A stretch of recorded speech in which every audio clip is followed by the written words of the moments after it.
is preying on a pre-existing narrative. This guy's got a 3-minute long video where he's just attacking me and the dating down video that I made. I'm pretty sure he's one of those people who is at this level, which is a pretty high level, but high doesn't mean good, it just means complex. It works like this. A shoe is very simple, and a bike is more complex, and a car is very complex. But you can still have a really good shoe or a really bad car. So these lower levels would be like a shoe, and the higher levels would be like a bike and a car and an airplane and a cruise ship. And I think this guy is just driving a bad car, which is a really big problem in our society right now, this level in particular. The first thing he says is that I am preying on a pre-existing narrative because I'm a and this pre-existing narrative is that women want a man that is more successful than they are and makes more money than they do. And then he says it's false, which it is not.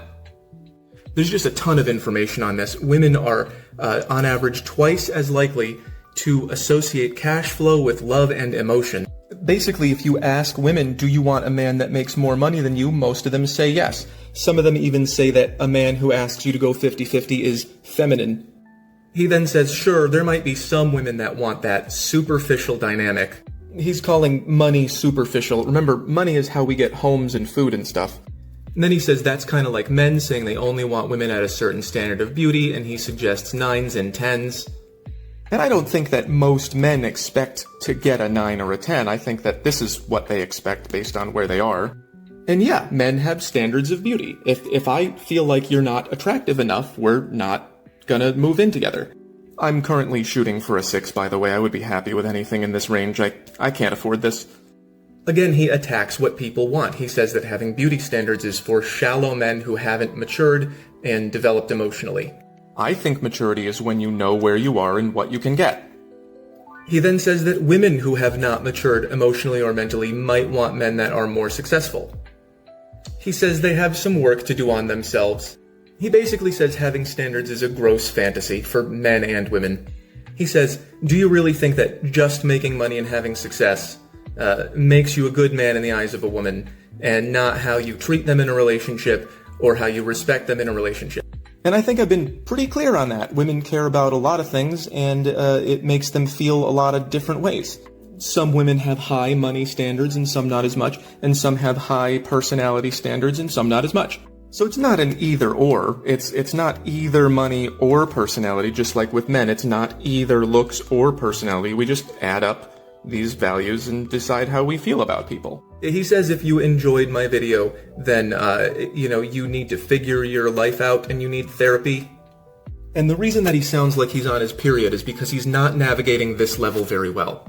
So right here, it says, discovery of unique subjective reality. And even though everybody is unique in what they want and how it makes them feel about individual people, there are still rules governing what people feel about each other and why.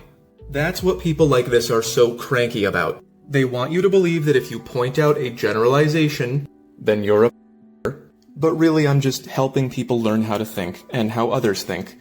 So maybe from now on you could, listen to women when they talk, instead of insulting them and speaking for them. This is why it's dangerous for men to wait for. For context, this woman is texting this guy right here about a date she went on. Am I evil? I've gone on 3 dates now with David, 6'3" hinge dude, but I'm not that into him. I just feel so bad. Saturday, he took me to a really nice dinner. It was like $700 and I didn't go home with him. I literally went to Brad's after the date. When I come on here and I tell men, move on quickly if you're not getting, the women call me grapey, misogynistic. The men say, come on, man, relax. No high quality woman will do that with you quickly. Just keep spending and she'll come around eventually. Do you see my point now? That girl ate that $700 dinner, said thank you, gave that guy a side hug, and went over to the guy's house she actually likes after the dinner. These girls are going. So if they're not going for you, next girl. A passport bro is a man who is done with entitled, ungrateful, high-mileage women in the West demanding provider status while offering nothing but an attitude and an OnlyFans link. Done with 50% divorce rates, false accusations, alimony, traps, and child support jails. Done with feminism lies. You're toxic if you want a feminine, loyal, fit, debt-free, low body count. So he grabs his passport, flies to Colombia, Thailand, Philippines, Ukraine, Brazil, anywhere but the US. Places where women still value men. Cook, stay slim, don't weaponize, and see marriage as a partnership, not a paycheck. Stats don't lie, my friends. US women initiate 70 to 80% of divorces. 60+% of Western women, 18 to 30, are obese or overweight. The average Western woman, 7+ partners by the age 25, and that's backed by the CDC. 43% of US men under 30 are celibate, rejected, or priced out. Foreign wives, lower divorce rates, higher happiness, traditional values, actual gratitude. Passport bros aren't running, they are upgrading. This foreign girl's base. What if I told you feminism didn't free women but actually created double taxpayers? So before, one man worked and supported one family. One tax, one household, one system. Then suddenly, government realized something insane. Wait, if women also go to work, that's 2 salaries. 2 taxes, double the income, double the spending. And somehow that became female empowerment. And here's the absurd part. Women said, I don't want to obey my husband. But now many women spend 8 to 10 hours obeying a boss who is also a man. But this time, he pays you and taxes you. And it gets even crazier. You work all day, you are exhausted, so you use the money you earn to pay a maid, to do all the chores you don't have energy for. So you basically work to pay someone else to do what you used to have time for. You go to work, you get paid, and then you spend the money on help, childcare, take out food, transport, everything. So what was the point? You're working to survive the work. And at the end of the day, women go home drained, no time for children, no patience in relationships, no softness left for family because everyone is tired, stressed, disconnected. And then society says, why don't women want kids anymore? So here's the real question. Did feminism empower women, or did it just turn all of us into perfect workers in the system? And I'm not saying the old system was perfect. I'm just asking, who benefited the most? Women, men, or the government who suddenly earned twice the taxes? Sounds like she's got it figured out. What do you guys say? So, women, would you rather be at home with your children, or would you rather be working? You have to send me this money or we're done. I need you to Apple Pay me an insane amount of money. Yes, how much you need? I need like 10K. You have to send me this money or we're done. You get nothing. Okay. No, I'll do it. I promise I'll do it, okay? Okay. Yes, God. Wait, can I interview him a little bit? How did you meet Gia? I met her online. So you reached out to her? Yeah. Okay, and I love her so much. you already like had a thing for her based on her work? Oh, have you seen her? She's the most special, most beautiful. Oh, I love her so much. Why do people ghost you instead of being honest? Because ghosting is so much easier. Honesty takes guts, but disappearing, that doesn't take anything.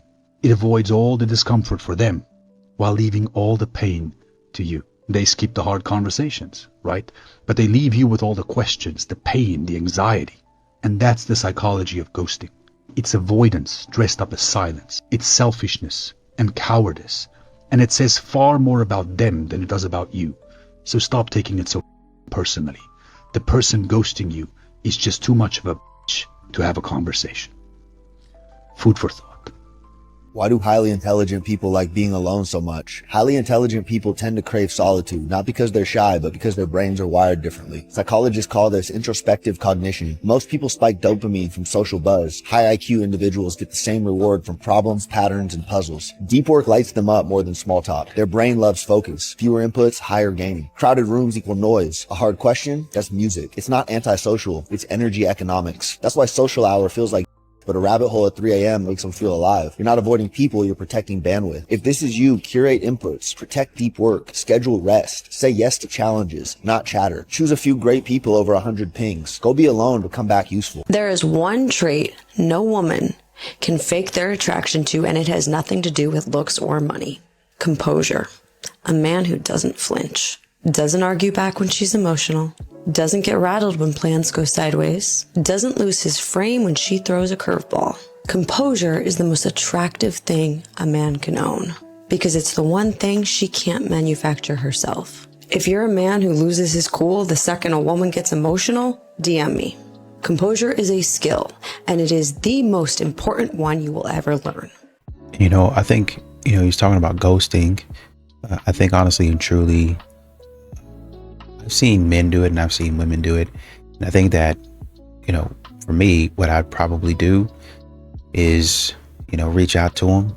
Even if I didn't feel like it, I would probably say, hey, I feel like X, Y, and Z, and this is because X, Y, and Z, and leave it at that. And if they get mad, I don't know what to tell you, right? That's something that you have to deal with. But for me personally, I'm not going to be spending money continually on a relationship that I don't think is really going anywhere. And I'm not going to be stringing you along to make you think that a relationship is going somewhere that it's not. The biggest problem that men have in 2026 when it comes to dating women is the fact that so many women overvalue themselves. Let me explain. For starters, they're on dating apps, they're on Instagram, they're on Snapchat, they're getting all the likes, they're getting all the comments, they're getting men sliding into their DMs, which gives them an overinflated sense of self-worth, and they put a lot of their self-worth into the validation that they're getting on social media. You have a lot of married women in relationships right now that do like mommy content, that are the type of fashion influencers that actually get in a bad mood when their views are down, or when the validation isn't as high, or when their husbands or their boyfriends can't compete with that validation, which is why there's so much men. But another reason is because women think that having a job, paying your own bills, getting your hair done, getting your nails done, so basic hygiene makes you high value. Like you're compromising and sacrificing so much to be in a relationship just by taking care of yourself. A lot of women think that doing laundry and cooking is high value, when really you're just being a basic human. It is the same exact way that so many women will look at a man and say, well, you would be paying all your bills anyway. Okay, so if we turn the tables and we say, okay, if you weren't with that man, you'd still be cooking, you'd still be cleaning, you'd still be paying your own bills, and you'd still be getting your hair done and your nails done. So you're not sacrificing or compromising anything extra to be in the relationship, while simultaneously considering yourself high value for being an average woman and taking care of yourself. What's even crazier is the way that women will pick and choose what they consider high value. Because if a man is taking care of his kids, he's cooking, he's cleaning, he's doing laundry, he's paying the bills, he's doing everything himself, that's bare minimum. But you as a woman, you're cooking, cleaning, paying the bills, having a job, taking care of the kids, but that somehow makes you high value, when that's really just being the average human being. Not only that, a lot of these women will get in relationships and believe that they are such high value and that they bring so much to the table that they have to let their men go play golf. They have to let their men go hang out with their friends. They have to let their men have hobbies or, play video games. Like, what do you mean you have to let him? And why do you have this sense of control that you have to let that man do anything? Does that not make you part of the problem?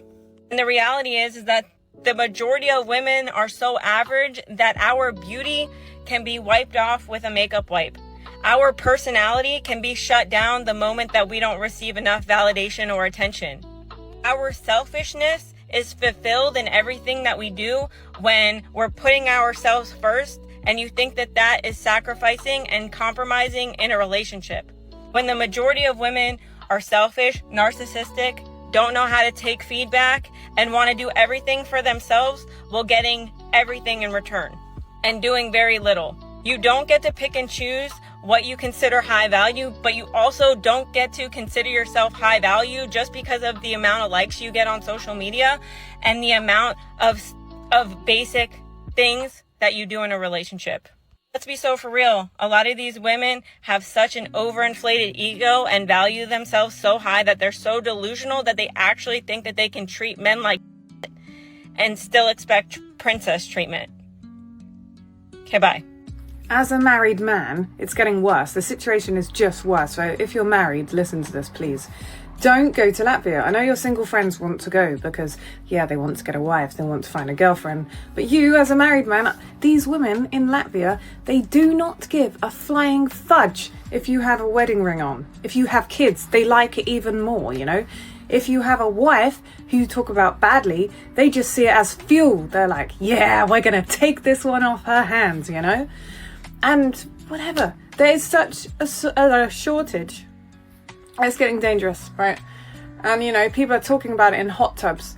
There are Latvians laughing at the amount of foreign men going into the country. They're just sitting there waiting for their next husband, you know?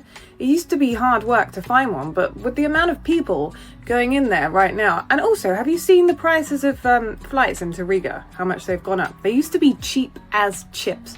I mean, when you're there, though, it's pretty cheap. So, yeah, don't let your husbands go there, just saying. I think at this point, I'm accepting that, like, okay, no one's gonna, like, yearn for me. No one's gonna, you know, love me in that way. And, like, that's fine.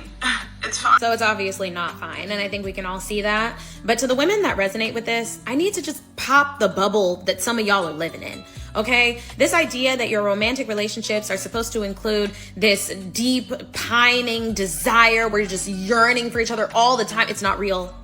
It's not real. You're thinking of movies, TV shows, and books, okay? About romance, but that's not real life romance. In real life, a relationship is gonna feel a lot more like your friendships and familial relationships. It's gonna feel like that person loves you, cares about you, and does nice things for you sometimes. That's it. All the extra, the fireworks, the grand gestures, the roses, and that's really nice, and it will happen sometimes. But majority of the relationship is just gonna be two people who like spending time together, doing normal things together, like laundry and going for a walk in the park. Maybe you'll hold hands and watch the sunset or something. But that's really it. Y'all are looking for, it's not there. It's not real. You said men signed up to take estrogen and they all quit within 3 days because they felt crazy from all the input from the environment. Because of testosterone in a committed state of mind, once a man commits, it screens out everything considered irrelevant. This is single focus. This is what testosterone does to the brain. Creates a committed state of mind. If you think about a hunter, there's a deer. Kill the deer. He doesn't go, is there a better deer behind it? So if you want to hide food from men, you just put it in like the second or third row. They're just going to look at what's at the front row. This is what's in the refrigerator. Everything that's in the front row. Single focus. And it drives us nuts. We'll roll our eyes and tisk and mumble and he's just focused. Getting it done. He doesn't even hear it. But we think he did hear it and he's ignoring me. Yes. Which then because he disrespects me. Yes. And now we're really pissed. This is why we have to roll it all back. What if we're just different? Being single is so extremely lonely. And we don't talk about that enough.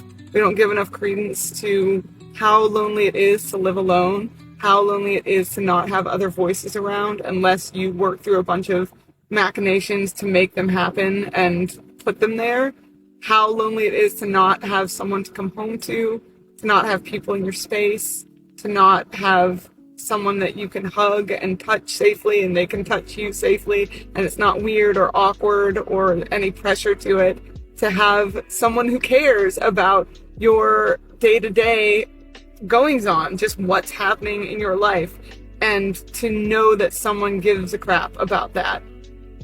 It is so lonely not to have that.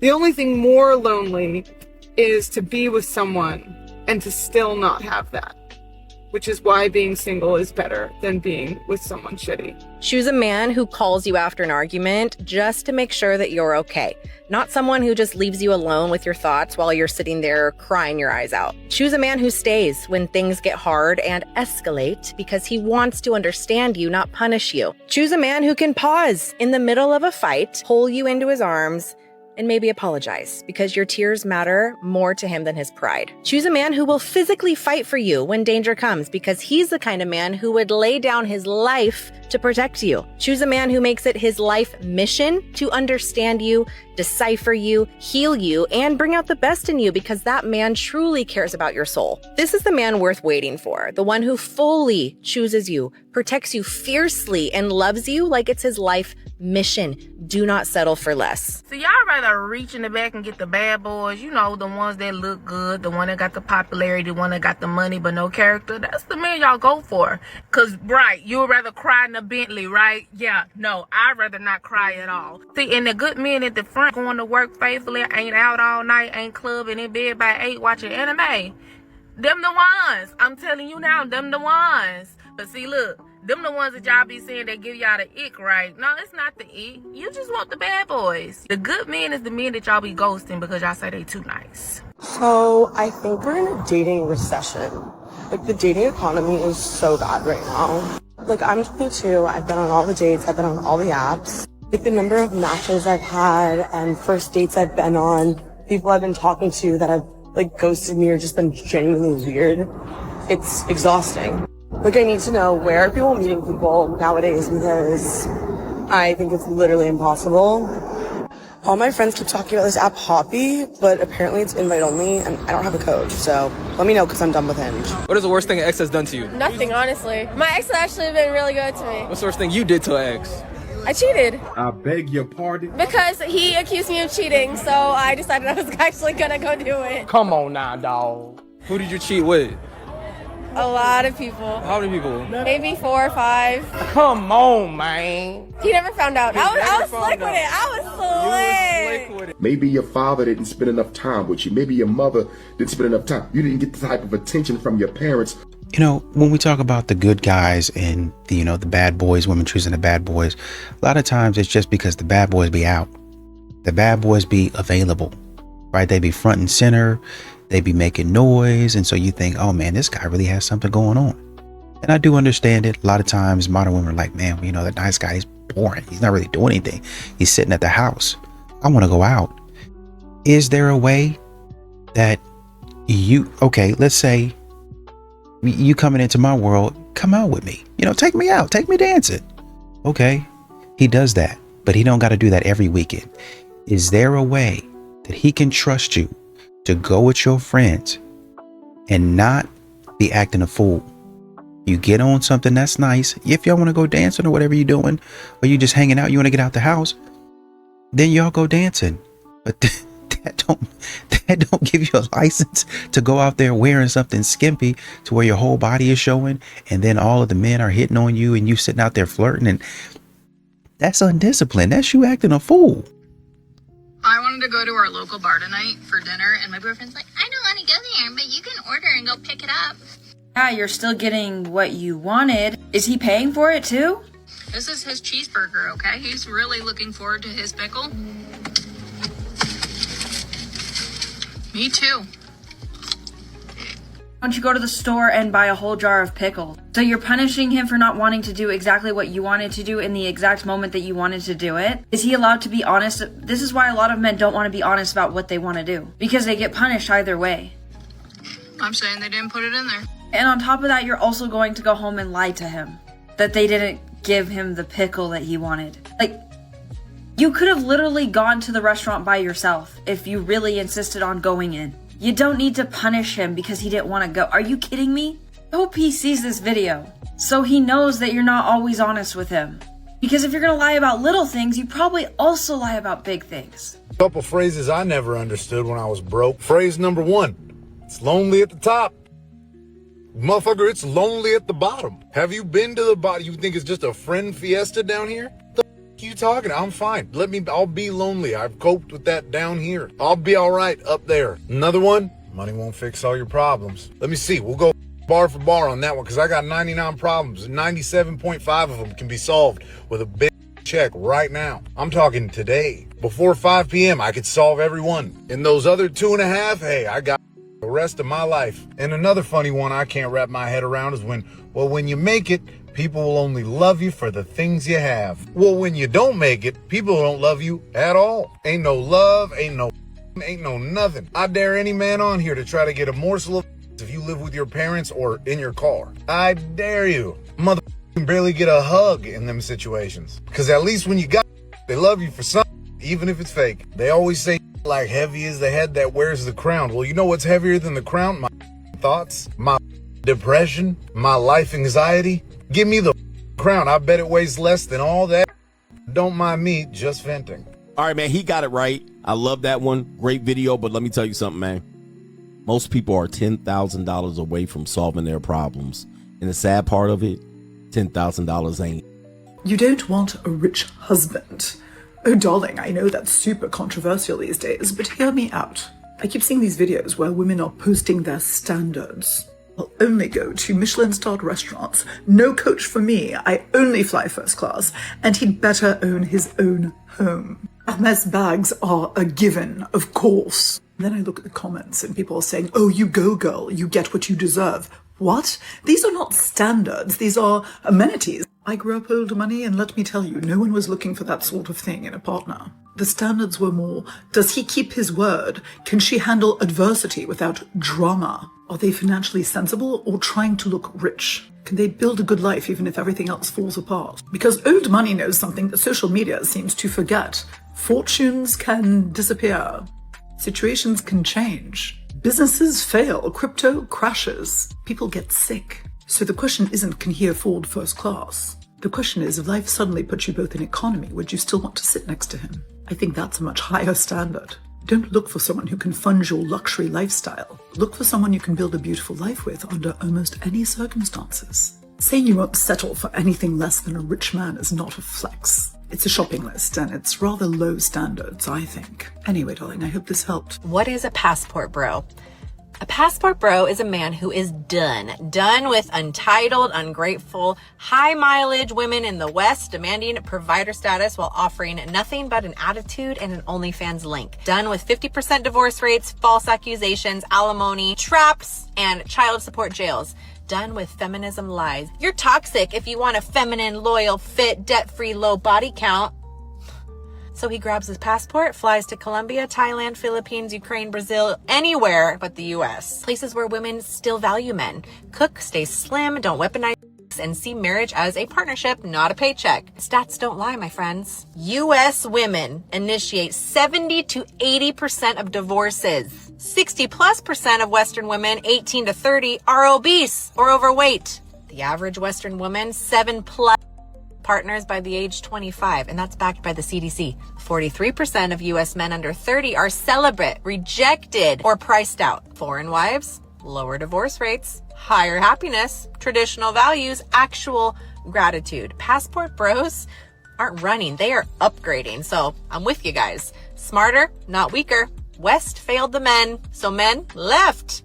Can't blame them. This country seems to hate men, and it is a beautiful country, so I don't really understand what's going on. They have masculine men like UFC champion Alexander Volkanovski and legendary heavy rock bands like AC/DC. Yet, this country makes laws that literally emasculate men. Why? What's going on? Have you guessed it yet? Have you guessed what country it is? Yes, it is Australia, believe it or not. And in Australia, if you are a man and you live with your girlfriend for only 2 years, she can literally get access to all your money and all your assets. You can skip the wedding, skip the vows, skip the ring, and still end up in a legal financial war. In Australia, the line between just dating and legal consequences is almost non-existent. 2 years. 2 years. That's it. 2 years of sharing rent, and suddenly she owns half of your house, half of your food, half of your future. What is going on, Australia? What is going on? What is happening? Men are going to leave and start dating elsewhere with laws like that. So tell me, why does that country want to emasculate men like that? And for all my Australian supporters, I see you and I hear you. Hold the dang line. We got this. I can quit my job to pursue my creative passions and hobbies, but he needs to stay in corporate and he needs to provide stability and structure for us because one of us needs to have insurance. If I want to watch my show on the TV, we're watching my show and he's putting sports on his phone. I am never watching my show on my phone or my laptop. Like, I need the TV. You can use your phone. If I want to go shopping and spend money, I can do that because being with a woman who carries herself well is literally social currency for men. Like, you can argue with the wall, but if he wants to spend his money on clothes and outfits, like, that's weird. Like, we literally just got in a fight, not a real fight, but he got some packages the other day, like some clothing packages for his bachelor party, and I literally was like, what are you doing? Like, why are you buying clothes? You don't need clothes. Like, I need clothes. I was really hoping that this was rage bait, but apparently it's not. So the first thing I have to say about this is that she mentioned a bachelor party, which means that there's still time. You can still get out. The second thing that I have to say is that in the case that this man is fully aware of what he's getting himself into, like, he knows that this is her attitude, you gotta realize that even though she's asking for some traditional things,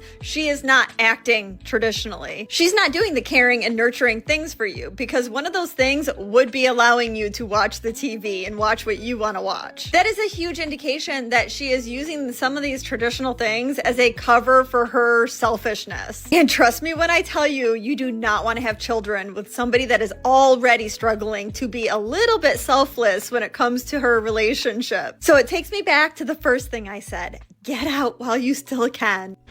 I'm almost 30 and I've never dated anyone. And today that feeling really hurts. People always say everyone has their own timeline, and I understand that. But sometimes hearing that, you don't automatically feel better. Sometimes you still feel like you're left behind. At times, some days I find myself arguing with my own mind because of my lack of experiences and also with my OCD. That makes it 100 times worse. And when I get in those moments, I wonder what's wrong with me. Like, am I weird? Am I different? I wonder, did I miss my chance? And it feels like everyone else has everything figured out, or they have experience doing things. And since I haven't started yet, I feel like it's a bit too late. And I'm posting this because because I'm not alone. So hopefully, if you find this video, you know that you're not alone. And this is how you know women see you as a masculine man. This is one of the hottest attributes a man can have. Hi, my name's Jenna Nicole Williams, and I know what women want, generally speaking. This trait comes from a man who sets the tone, he sets the pace, he initiates plans, and this creates feminine openness, because women want a man who knows where he's going. This is a man who leads interactions and he doesn't control them. Leadership is not dominance. Leadership is direction. This can come from a man who listens more than he speaks. His presence is grounded and confident, and sometimes some of the quietest men are the ones who lead the room. This creates an environment where people can be themselves, including the feminine. I make videos like this every single day. Comment and let me know if I missed anything. And that is not how logic works. You can't just say that I'm willing to tell me how logic works. Give me one rule of law of logic. Give me one law of logic. One. It's based in fact. In truth. What? What? Can you give me a single law of logic? Can you? Yes. I can Okay, give you all the laws. The first is the law of non-contradiction. The second is the law of excluded middle. How many would you like? Would you like to get into informal logic as well? Yeah, go for it. Would you like to get into the law of identity? That's the third law. What else would you like? That's semantics at this point. No, that's literally the opposite of semantics. Do you know what semantics are? Because that's not semantics. Okay. And Lauren was asking the question because she was essentially saying, why does it seem like this country, the United States, hates men? I think they like the help that a man can give, but the aggression that a man can have in helping, it's too aggressive for them. It's not pretty, is what it is. A lot of times when a man is doing something, it's not going to end up dainty. Like, say for instance, if you're building a house, a man is going to build the structure of it, and then somebody else, people, companies in general will come in and stage the house. Or if you have an apartment, they'll come in and stage the apartment to make it look nice, make it look inhabitable. Both people are important, but society is placing more of an emphasis because the structure is already built. So they're placing more emphasis on, okay, now that you've built this, now you need to do what I do and you need to make things look nice. So basically, now that all of this stuff is done and you've done it, we've sat back and watched you. Now we want you to take over our job and do all of this stuff. That's why when they saying, you know, now we want a man with emotional intelligence, this, and this, what they're actually describing, is they want a man to do that because they're not going to be disciplined themselves. They're not going to be emotionally intelligent and all that stuff, but they want you to do that because I'm just a girl. When I go over here talking crazy and acting crazy, I'm just a girl. But guess who has to continue to build things, whether it be physically or mentally or emotionally? The man. Now that y'all done set up the structure, go ahead and continue to maintain the structure of things. Go ahead and continue to take over my job. That's what I want. How much money does a dude need to make for you to give him a chance? A lot. What's a lot? Millions. I beg your pardon? Millions? I've been single for a minute. I've been waiting for the I want the rich one. You want that one? I want the rich one. I want the rich one. Million? Have you met a $1 million? Not yet, but you know, I believe what you manifest will come your way. Delusional. So now what you want to do to get $1 million nigga? Because there's not a lot of them. Just gotta be like demure, gotta, you know, dress like you, I know. Gotta dress like you want one. Yeah. What you say, $1 million niggas like, yeah? Probably not. At least you're honest. There are so many good men, but if they aren't 6 feet tall, it's an issue. If they don't make over $100,000, it's an issue. If they aren't slinging a 12-inch in the pants, it's the issue. Meanwhile, the same women that are saying this is an issue are 50 to 75 pounds overweight, already have 2 or 3 kids by 1 or 2 different men, and they're not nice, they're condescending, but hey, they have a good career. It doesn't make any sense. There are so many good men, police officers, firemen, teachers, plumbers, electricians, truck drivers. There are so many good men out here. And this is another thing. These women have never even been around a millionaire, but saying that that's what they deserve. Why? You don't know not one. Cardi you don't B have got one wife. in your phone. Who? Cardi B got wife. Cardi B is around the upper echelon. I'm also, trying, y'all. would you want to be wife And she's by single Offset? right now, Hell right? no.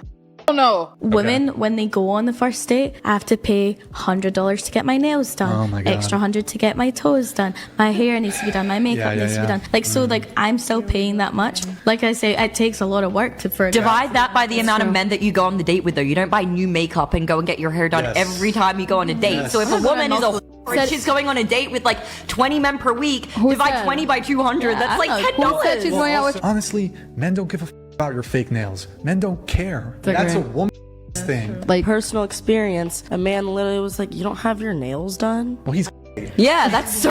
Oh my gosh. Would he still you? I mean, yeah, but okay. Apparently he's gay, so no. If you were to actually like have a genuine conversation with most men, have clean nails. Don't have like dirt under your nails. By the way, that should be the case for men too. Don't have dirty nails, but like the fake, like show us your nails. Show us your nails. Lovely. Men don't give a shit about that. Controversial opinion, but men and women cannot just be friends. And if you're in a relationship or marriage and you're still defending that, then you're already part of the problem. Because a man gets zero value from a female friendship. And that's not because he's sexualizing every woman around him. It's because a man's energy belongs into one direction. His mission, his purpose, and one woman. And women don't keep male friends just to talk about the weather. She's keeping him around because he listens, he validates, and he fills the gap that her man should be filling. And if she's running to another man with problems that belong inside the relationship, that's not a friendship, man. That's an emotional affair with a polite name on it. The reason people fight this so hard is because they know exactly what those friendships actually mean. You don't defend something this hard if it means nothing. A man locked into his vision doesn't have time to be anybody's male best friend, and a woman who respects her relationship doesn't need anyone. Strong men set that boundary without apology, and mature women respect it without arguments. If that bothers you, ask yourself why. I didn't count for him because I was telling him how easy dating is with dating apps, and he was telling me that it's incredibly difficult. And I was like, Pete, you must be doing something wrong. and he gave me permission to create an account for him and just run the account. I've been a virtual boy for 3 days, and I've never felt this bad about myself. I feel like a freaking loser trying to get these girls to like me, and I'm starting to hate women because I'm like, when I say I mean Pete, because that's the account I'm using. Pete's about a 6, but I'm so desperate. I'm liking the 2s and the 3s, and even they won't like me back. Pete, which is a 6. So what level of delusion has entered women's heads? Like, what is going on? It is so difficult dating as a boy. I hate it. I'm on day 3 of being a boy, and I hate women, and I'm more depressed than ever. I'm here to say one more thing. I just had to drag my AC out of my car to my apartment building. 3 guys passed me. None of them offered to help. Ooh. None. 0 out of 3. Why? Because you couldn't lift it? You were too scared to lift it? Is that why? Am I intimidating? Am I more masculine than you? It's like their go-to response. Man doesn't want to date me, well, he's intimidated. Man doesn't want to help me move my air conditioner, he's intimidated. The arrogance and entitlement, crazy. He ain't your man. They not your men. So why should they help you? Help yourself. I mean, just as this last man said who was reacting, at the end of the day, none of them are your boyfriend, you're not seeing them romantically, and he really is not entitled, you're not entitled to get help from anyone. Well, to no one's surprise, Vanity Fair dropped an article today titled, "You're Not a Therapist, Stop Talking Like One." Now, we all know that I'm therapy culture's #1 enemy, and so as soon as this article dropped, someone sent it to me over on Instagram. Now, one of the things she says in this article, these are not the exact words, but this is the gist of it, is you can be absolutely diabolical, and as long as you're using therapy speak, then it's totally okay. Then it makes you a great communicator. You have such clear boundaries. This ties in perfectly with all of the discourse going on right now about the voice memo guy.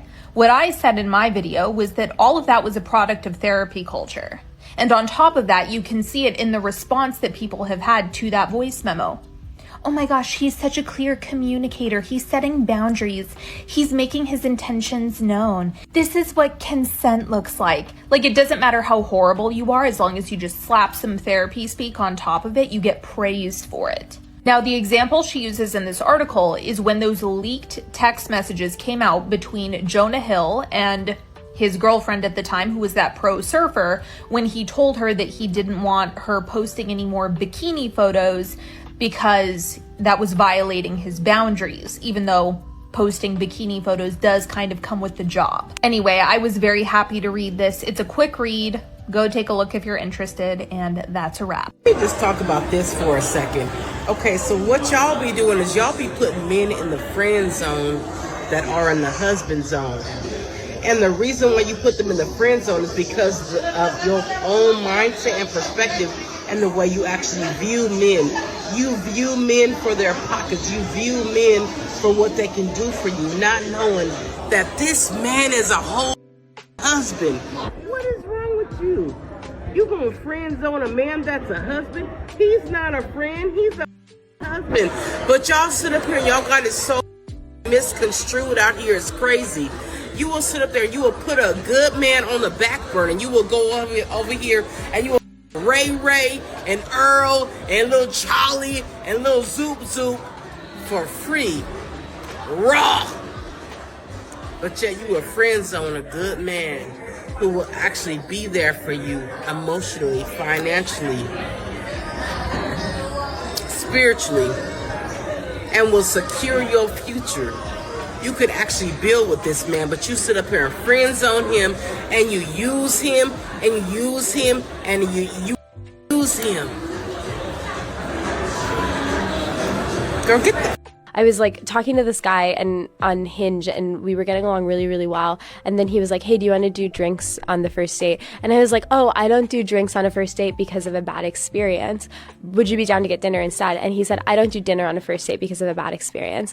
And I was like, "Oh, what's your bad experience?" And he was like, "Oh, well, a lot of girls have gone on first dates with me and then ghosted me, and that's just a lot of money to spend on a first date." He was like, "What's your bad experience?" And I was like, "Well, I was drugged on a first date where I went with a guy for drinks, and I just want to be like 100% present. I don't want any alcohol." So that's just what the stakes just feel so different. And I prayed, I said, God, if I'm meant to be alone, at least take away my desire to be loved.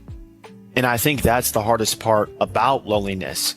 You can still have great experiences alone, but every time you have a great experience, you're stuck wondering, wow, wouldn't this be so much better if I could share this moment with someone else? You know, where's the Pam to my Jim? Where's the Patrick to my SpongeBob? I feel like I'm cursed because at every moment I always want there to be another person. So I ask, take away my desires and set me free. The most expensive type of woman is the one who's not going to ask you for money. She's not going to ask you to pay her bills. She's not going to ask you to fund her lifestyle. She does her own nails, own hair, and has her own life. A woman like that is searching for something far more expensive than what's in your account. She wants loyalty and respect. She wants someone who matches her energy, sees her eye to eye, and stands on the same level she built alone. Because she can do everything alone, she's not impressed by money and not controlled by finances. A woman like this isn't expensive in financial terms. She's expensive in essence. She requires character, vision, standards, and presence. If you can't pay that price, you can't keep her. Fellas, if you meet a girl and you get her number and you ask to take her out on a date and she asking for you to pay to get her nails, toes, lashes done and pay for a babysitter, leave her alone. She begging. She gonna keep begging. If you go out to the club and you meet a girl and she asking for you to pay for her food and drinks and her friends' food and drinks, she begging. Leave her alone. Lady, stop going out with no money. Okay? You going out on an empty stomach? You goofy. What's wrong with y'all? No, and you listen to the clip about therapy, it calls to mind that a lot of these modern women be using these words and they don't even know what they mean. They don't really know and understand how ignorant they sound, to be honest. There's a lot of foolishness going on, a lot of foolishness being said.